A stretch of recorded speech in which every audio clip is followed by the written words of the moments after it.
Same मेरी यही situation है जो आप बता रही हैं। मेरा भी थर्ड ऑपरेट है। पहले ऑपरेट के टांकों में बहुत पेन है, बेबी की किक्स बहुत ज़्यादा है।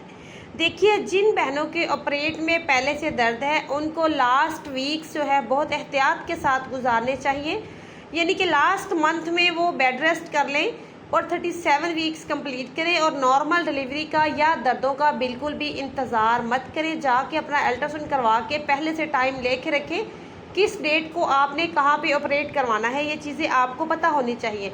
और आपके पास डॉक्टर का नंबर मौजूद होना चाहिए जो कि इमरजेंसी की सूरत में भी आप उनसे रब्ता कर सकें और उनके हॉस्पिटल फौरी पहुंच सके। वो बहनें जिनके पहले ऑपरेट हो चुके हैं वो नॉर्मल का ट्रायल लेते हैं तो ये माँ और बच्चे दोनों के लिए ख़तरनाक साबित हो सकता है।